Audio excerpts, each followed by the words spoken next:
السلام عليكم. النهاردة ان شاء الله هعمل معاكم العيش الشامي بتاع سندوتشات المطاعم. ينفع للفطار، للعشاء، لسندوتشات المدارس.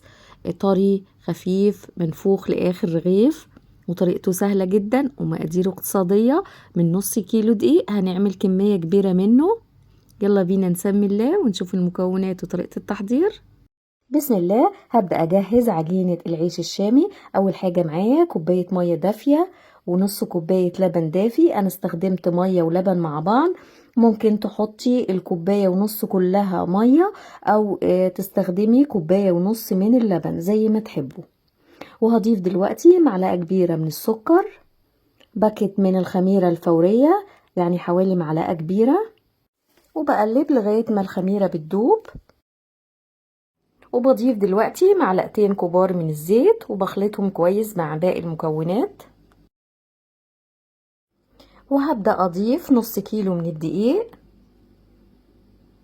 ربع معلقة صغيرة من الملح، وهبتدي أقلب بالمعلقة أخلط الدقيق مع المكونات السائلة لغاية ما الدقيق يختفي. ودلوقتي هشيل المعلقة وابدأ أعجن بإيدي. بعجن عجنة محترمة مدة مش أقل من 7-8 دقايق لغاية ما العجينة تلم معايا وتكون عجينة ناعمة وطرية. ودايما وانتي بتعجني خلي مية جنبك عشان ممكن العجينة تحتاج المية. عارفين طبعا كل دقيق بيختلف عن التاني في احتياجه للسوائل. لو لقيت العجينة ناشفة ضيفي معلقة أو 2 لغاية ما العجينة تلم وتظبط معاكي. وده بيكون شكل العجينة، عجينة طرية وناعمة ومش بتلزق. وهغطيها بكيس بلاستيك وفوطة واسيبها ترتاح وتخمر مدة 10 دقايق مش اكتر من كده، عشان العجينة تفضل طرية والرغيف بتاعنا يطلع طري وجميل. وهنا بعد 10 دقايق العجينة خمرت وتضاعف حجمها. بنزل الهواء منها وهرش رش الدقيق على المفرش اللي هشتغل عليه او الرخامة. وهبتدي اقطع العجينة لجزئين عشان اسهل على نفسي تشكيلها. باخد كل جزء والفه رول واقسمه لقطع صغيرة. حجم القطعة 30 او 40 جرام حسب حجم الرغيف اللي انتوا عايزينه. القطعة بتكون قد الليمونة البلدي بتاعتنا دي بس كبيرة شوية. ممكن لو عندكم ميزان توزنوا كل قطعة، بس الموضوع بسيط بالنظر تقدري تظبطي كل القطع وتخليها قد بعض. ببدأ تشكيل العجينة. باخد كل قطعة وبكورها لكور صغيرة بتتشكل بكل سهولة لأن العجينة طرية جدا وناعمة. وباخد الكور برصها على رشة دقيق وبغطيها بكيس بلاستيك أو فوطة. لازم تخلي بالك جدا لأن العجينة لو ما غطيتهاش على طول هتنشف منك ومش هتعرفي تفرديها بسهولة. وبكمل باقي تقطيع وتشكيل العجينة.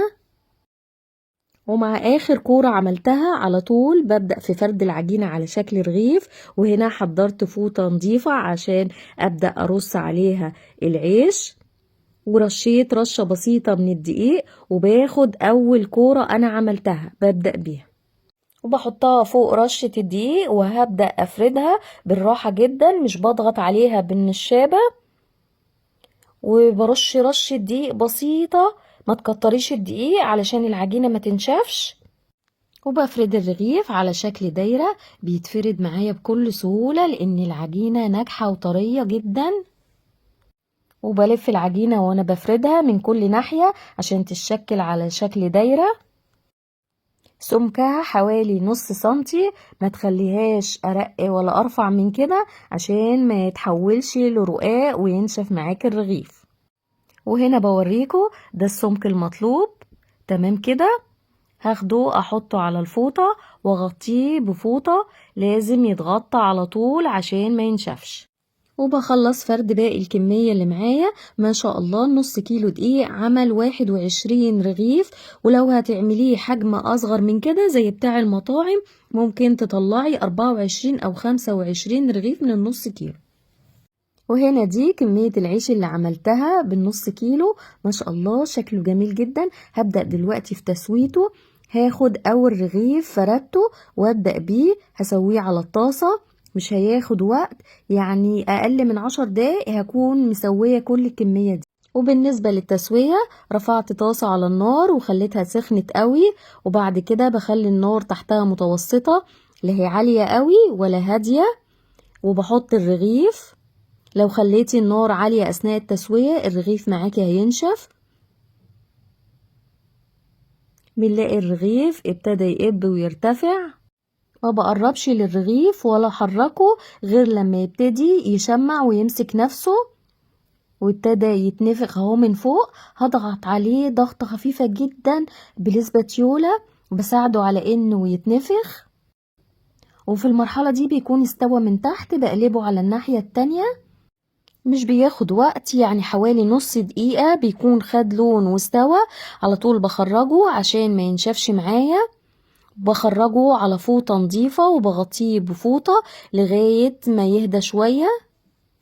وبعد ما بيهدى شوية بحطه في كيس بلاستيك وبقفل عليه كويس. بالطريقة ديت العيش بيفضل طري وجميل لغاية اخر رغيف.